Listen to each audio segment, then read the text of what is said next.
First year class باب number 3 تعلیم کی بنیادیں. اس میں آج ہم دوسرا پوائنٹ تعلیم کی فلسفیانہ بنیادیں پڑھیں گے.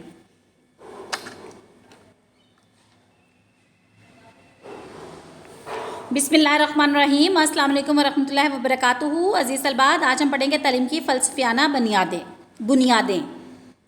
بیٹا، فلسفہ تعلیم کی انتہائی اہم بنیاد ہے. دیکھیں، فلسفہ جو ہے وہ تعلیم کی نہایت اہم بنیاد ہے. فلسفہ کے بغیر بیٹا انسانی زندگی کا سمجھنا ناممکن ہے. فلسفہ زندگی کے مختلف شعبوں کے متعلق جو ہے تصورات اور فکری بنیادیں مہیا کرتا ہے. یہ حقیقت مسلمہ ہے کہ تعلیم معاشرے کے فلسفے حیات کے تابع ہوتی ہے. کسی بھی نظام تعلیم کی فکری بنیاد جو ہے فلسفہ ہی سے حاصل ہوتی ہے، اور اسی بنیاد پر نظام تعلیم کے تمام عناصر مثلا مقاصد تعلیم، تدوین نصاب، حکمت تدریس، انتظام و انصرام و تعلیم استوار کیے جاتے ہیں. عزیز طلباء، خاص طور پر مقاصد تعلیم کا تعین جو کیا جاتا ہے کسی قوم کے نظر حیات سے ہوتا ہے، جبکہ نظر حیات جو ہے بیٹا وہ ان فلسفیانہ افکار سے ماخوذ کیا جاتا ہے. آگے ہم ان کے پوائنٹ دیکھیں گے بیٹا کہ اس میں فلسفے کا سب سے پہلے مفہوم سمجھ لیتے ہیں کہ فلسفے کا مفہوم کیا ہے. دیکھیے بیٹا، فلسفہ جو ہے یونانی زبان کا لفظ ہے جس کے معنی ہے حب دانش، حقیقت اور صداقت تک رسائی کی جدوجہد اور کوشش جو انسانی عقل کی بنیاد پر کی جائے فلسفہ کہلاتی ہے. انسان جو ہے فطرتاً تجسس پسند ہے، کائنات کی تخلیق اور اس میں پائی جانے والی اشیاء کی اصل حقیقت معلوم کرنا چاہتا ہے. ان حقائق کو سمجھنے کے لیے انسان غور و فکر اور عقلی استدلال سے کام لیتا ہے. گویا انسانی تعقل کی بنیاد پر غور و فکر اور منطقی استدلال کے ذریعے حقیقت اور سچائی کی تلاش کے لیے انتہائی کوشش کا نام فلسفہ ہے. جی عزیز طلباء، سمجھ آ گئی فلسفہ کے کیا معنی ہے؟ جی حب دانی یعنی کہ کیا کرتا ہے، جو انسانی عقل میں اٹھنے والے سوالات ہیں ان سوالات کا جواب ہمیں مہیا کرتا ہے. فلسفیانہ حقائق کی تلاش کے لیے فلسفیانہ طریقہ کار اختیار کیا جاتا ہے جو عام طریقہ تحقیق سے مختلف ہے. فلسفیانہ طریقہ کار میں 2-3 باتیں بیٹا ذہن نشین ہونی چاہیے کہ اول یہ کہ فلسفے کا طریقہ مطالعہ انسانی عقل و غور و فکر پر مشتمل ہوتا ہے. دوسرے یہ کہ فلسفے کا موضوع جو ہے مطالعہ صرف ظاہری حقائق یا جزوی نہیں ہوتا، بلکہ کیا ہوتا ہے کہ انتہائی کلی اور حقیقت اصلیہ پر پہنچاتا ہے. اس لیے بیٹا مثال کے طور پہ اسلامی نقطہ نظر سے اگر حقیقت اصلیہ یعنی اللہ تعالیٰ کی ذات ہے وہ ہمیشہ سے اور ہمیشہ رہے گا. اللہ تعالیٰ خود کسی کا محتاج نہیں ہے، لیکن باقی تمام مخلوقات، انسان اور پوری کائنات اپنے وجود کے لیے اللہ کے محتاج ہیں. وہ جب تک چاہے گا انسان اور کائنات کا وجود رہے گا، اور جب اللہ کا حکم ہوگا یہ دونوں فنا ہو جائیں گے. دیکھیں بیٹا، اس مثال میں اللہ تعالیٰ کی ذات کو ہم حقیقت اصلیہ کہیں گے، جبکہ انسان اور کائنات کیا ہیں؟ حقیقت ظاہر یہ ہیں، یعنی ان کے وجود سے انکار تو نہیں ہے لیکن ان کا وجود اللہ تعالیٰ کے حکم کے سے قائم ہے. اس طرح بیٹا فلسفہ حقیقت ظاہر یہ اور ظاہریہ کیا ہے؟ حقیقت اصلیہ تک پہنچنے اور اشیاء کی حقیقت کا فہم حاصل کرنے کی کوشش ہے. اس کوشش میں عقلی استدلال اور تفکر و تدبر ضروری ہے. مزید ہم دیکھتے ہیں بیٹا کہ فلسفے کا دائرہ عمل کیا ہے. بیٹا فلسفے کے مفہوم سے اس کے دائرہ عمل کی وسعت کا اندازہ لگایا جا سکتا ہے. آج کے سائنسی دور میں اگر دیکھا جائے تو سائنسی ایجادات نے انسانی زندگی کا چال چلن جو ہے بدل کر رکھ دیا ہے. مگر یہ حقیقت کیا ہے؟ حقیقت یہ ہے کہ سائنسی علوم کا دائرہ کار طبعی اور مادی دنیا تک ہی محدود ہے نا. سائنس جو ہے حقیقت اصلیہ کے ادراک سے عاجز ہے، اور حقیقت اصلیہ کیا ہے؟ اللہ تعالیٰ کی ذات بابرکت. فلسفہ اور مذہب اس مادی کائنات سے آگے بڑھ کر عالمی حقیقت کا ادراک حاصل کرنا چاہتے ہیں، اور یہ دونوں صرف کائنات ہی نہیں بلکہ خالق کائنات کی پہچان معرفت کو اپنا نصب العین قرار دیتے ہیں. دوسری بیٹا کیا ہے کہ دوسری تمام علوم اشیاء کی حقیقت کے مختلف اجزاء کو علیحدہ علیحدہ جاننے تک محدود ہیں اور وہ اشیاء کے ظاہری روپ کو سمجھتے ہیں. اگر دیکھا جائے نا بیٹا کہ ان سوالات کا دائرہ اشیاء کے استعمال سے لے کر انسانی رویوں، جذبات اور روابط تک وسیع ہے، اور اپنی روزمرہ زندگی میں ہر انسان کو مسلسل ان کا سامنا کرنا پڑتا ہے. کیونکہ فلسفے کا دوسرا موضوع کون سا ہے؟ تصور اقدار ہے. یہ انسانی زندگی کا ایک ایسا میدان ہے جسے ہم قدریات کے نام سے یاد کرتے ہیں. بیٹا فلسفے کا تیسرا موضوع ہے تصور علم ہے. اسے علمیات بھی کہا جاتا ہے. معاملہ حقیقت اصلیہ کے ادراک کا ہو یا وجودیات کا، قدریات کا ہو یا اخلاقیات کا، فوری طور پر ذہن میں آپ کے سوال پیدا ہوتا ہے، کس وجود کے برحق ہونے یا کسی قدر کے مطلوب یا غیر مطلوب ہونے کا ہمارے پاس آخر معیار کیا ہے؟ اس علمی معیار کا تعلق جو ہے فلسفہ کے مطالعے سے ہے۔ فلسفہ کا یہ پہلو جو ہے علم کی حقیقت واضح کرتا ہے۔ بیٹا یہ بات خیال ذہن میں رکھنی چاہیے، یہ فلسفہ کی اہم ترین بنیاد ہے۔ ہر قوم اپنے فلسفہ حیات کے مطابق اپنے نظر حیات اپناتی ہے اور معاشرے میں اس نظر حیات کے مطابق زندگی کے مختلف شعبوں کی تشکیل عمل میں لائی جاتی ہے۔ جی مزید آگے بیٹا کیا ہے؟ فلسفہ اور مذہب کا تعلق۔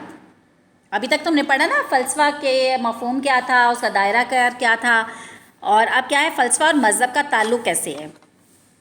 دیکھیں عزیز طلبات، فلسفہ اور مذہب کے موضوعات ایک ہیں۔ فلسفہ بھی حقیقت کی تلاش اور صداقت رسائی کی کوشش کرتا ہے نا، جبکہ مذہب بھی انہی موضوعات کو زیر بحث لا کر انسانی زندگی کے لیے نظریہ اور لاحقہ عمل تجویز کرتا ہے۔ فلسفہ اور مذہب میں بنیادی فرق یہ ہے کہ فلسفہ محض عقل اور عقلی استدلال پر استوار ہوتا ہے، انسانی عقل لاکھ اعلیٰ صحیح، بہرحال اس میں غلطی کا امکان اور شائبہ موجود ہے۔ اسی طرح عقلی استدلال سے حقیقت اور صداقت تک درست رسائی ضروری نہیں۔ چنانچہ شک جو ہے فلسفہ کو امکان کی حد تک محدود کرتا ہے، جبکہ مذہب کی بنیاد کیا ہے بیٹا؟ انسانی عقل کے ساتھ ساتھ الہامی تعلیمات پر ہوتا ہے۔ اس میں علم کا سرچشمہ کیا ہے؟ اللہ تعالیٰ کی ذات قرار پاتی ہے، اور الہامی یعنی الہام و وحی اس کا معتبر ذریعہ علم ہوتے ہیں جو ہر قسم کے شک سے پاک ہوتے ہیں۔ اگر دیکھا جائے بیٹا کہ فلسفہ اور اگلا جو ہمارا پوائنٹ ہے فلسفہ اور رسم و رواج۔ فلسفہ اور رسم و رواج، انسانی زندگی میں بیٹا رسوم اور روایات کی حقیقت سے انکار نہیں کیا جا سکتا۔ اس میں روابط، جذبات کی تسکین، معاشرتی رویے اور انسانی تعلقات بڑے اہم ہیں۔ بیٹا ان کی تکمیل میں فلسفہ اور فلسفیانہ طریقہ کار جو ہے اہم کردار ادا کرتا ہے۔ آگے بیٹا اگر ہم مزید ان کا دیکھیں کہ فلسفہ اور تعلیم کا باہمی تعلق کیا ہے آپس میں۔ دیکھیں بیٹا فلسفہ اور تعلیم کا آپس میں تعلق ایسے ہے جیسے انسانی جسم میں روح و جان ہو۔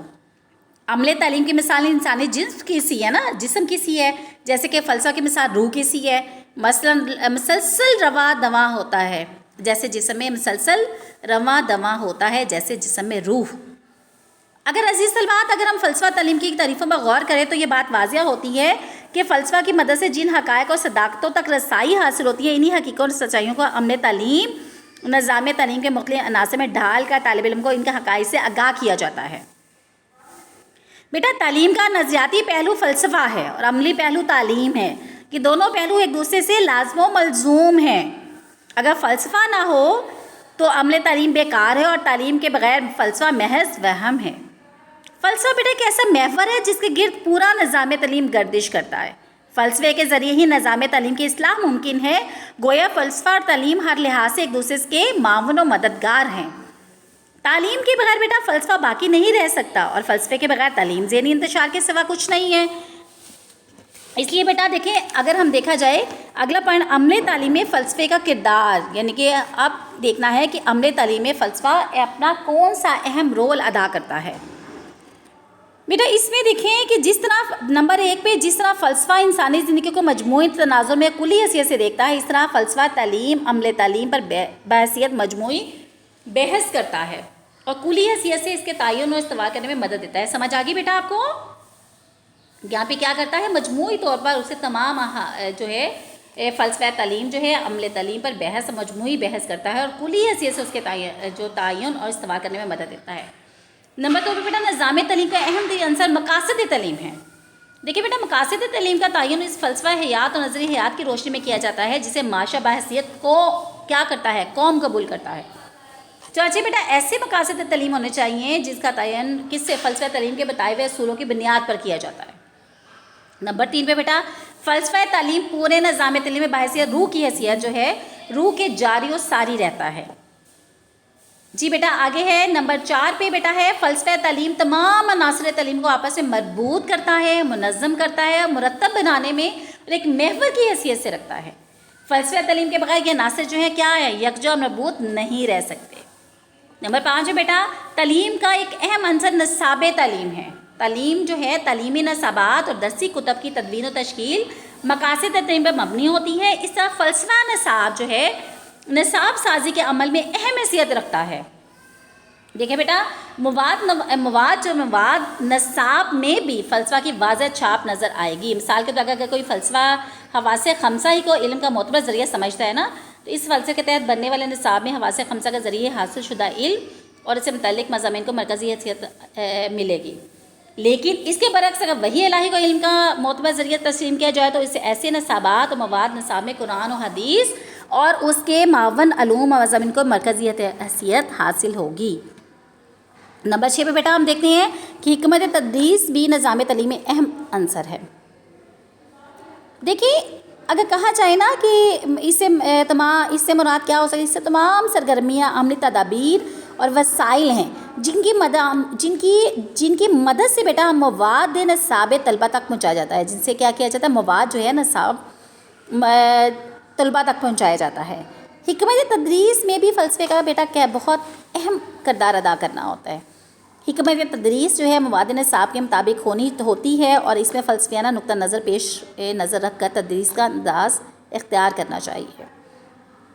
نمبر 7 پہ بیٹا تعلیمی عمل میں تنقید، تبصرہ اور تعبیر کا معاملہ بھی فلسفہ کے تحت ہوگا۔ نمبر 8 پہ نظام تعلیم کی تشکیل و تنقید کے ساتھ ساتھ اس میں اصلاح اور ارتقاء کے لیے فلسفہ حیات و فلسفہ تعلیم رہنما ثابت ہوتا ہے۔ عملی تعلیم اور نظام تعلیم کی اصلاح واضح مقاصد اور ضروریات کے تحت ہونی چاہیے بیٹا۔ ان مقاصد اور ضروریات کو تعین جو ہے فلسفہ کار کی روشنی میں ہوگا۔ دیکھیے عزیز طلبات، اب نمبر 9 پہ نظام تعلیمی امتحانات اور جائزے کا عمل جو ہے مقاصد تعلیم کے اصول کی روشنی میں سر انجام پاتا ہے۔ اس جائزے کے اصول اور بنیادی نکات فلسفہ تعلیم کے حوالے سے طے کیے جاتے ہیں کہ کوئی نظام تعلیم مقاصد تعلیم کے اصول میں کسی حد تک کامیاب ہے یا ناکام ثابت ہو رہا ہے۔ اب دیکھیے بیٹا جتنے بھی اوپر آپ کو میں نے پوائنٹ کیے ہیں اس بات کی وضاحت کرتے ہیں کہ فلسفہ تعلیم اور فلسفہ حیات کا تعلیمی عمل میں کس حد تک عمل دخل ہے۔